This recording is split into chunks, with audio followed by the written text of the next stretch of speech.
Hello, my name is Laya Sakashita Warasawe from Kasetsart University Laboratory School, and today I will be giving comments on my project, Convolutional Neural Network Classification of Finger Movements using Spectrum Analysis of Surface Electromyogram Signals. Here is the outline of this presentation. First, I am going to summarize my project, which has been presented in ICSEC 2021 and published in IEE Explorer. If you want more information, you can scan the QR code.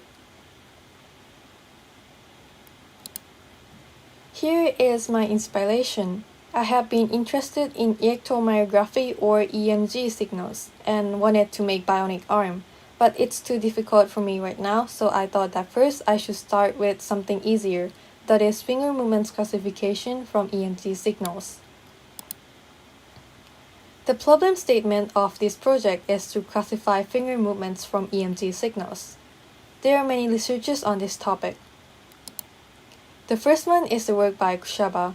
This research collected 10 finger movements EMG data using 2-channel surface electromyogram sensors. This dataset is also used in this work. Kushaba proposed SVM and KNN classification, and another research proposed ANN classification with the same data. I wanted to try different methods, so I used CNN classification in my work. The main idea of the work is to study the effect of the different types of taper window which is used in SCFT, and the effect of the window length to the accuracy of real-time environment signal data. Here are the steps of our study. The raw EMG data, which is a one-dimensional time series, was converted into two-dimensional data or image by SCFT. SCFT divides data into shorter segments and uses Fourier transform to convert each segment of data. In this work, we use 200 millisecond and 500 millisecond data segment. The result of Fourier transform represents the frequency components of the signal in each segment. The green segment of 8 seconds represents the frequency components at the time of 0.58 seconds, and the yellow segment, which is 0.58 seconds overlapped with the green one, represents the frequency component at the time of 8 seconds as shown here. In STFT, we have options to apply a taper window, which give a trade-off between frequency resolution and noise floor in the lower EMG signal. Two similar functions in SciPy have different default taper windows. STFT has Hanning window, and spectrogram has Tukey window as the default taper window.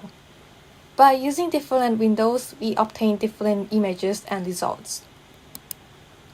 The images obtained from STFT were used for training less necessary for which is CNN, to obtain model's accuracy. The table shows the result of Tukey and the result of Han plus Tukey window, that they are similar and higher than Han window only. This concludes that Tukey window gives a better model accuracy, and longer window lengths of 500 milliseconds give a better model accuracy because it gives more information. We made the simulation of a real-time environment EMG signal data by randomly selecting EMG signal data from dataset to create 20 seconds data for testing. The red dot is the predicted class and the blue line is the actual one. The result obtained by 200 millisecond data, the red dots agree with the blue line more than 500 millisecond one. Most of the red dots don't agree with the blue line at the transition between finger patterns.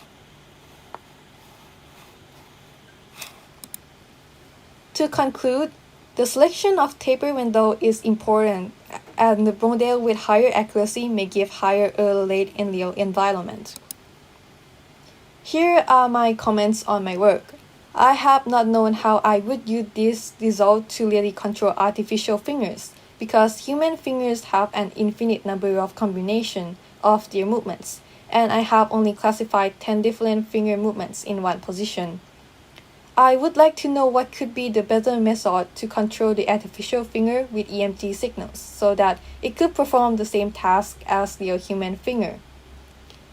I would like to end my presentation here, and thank you for your attention.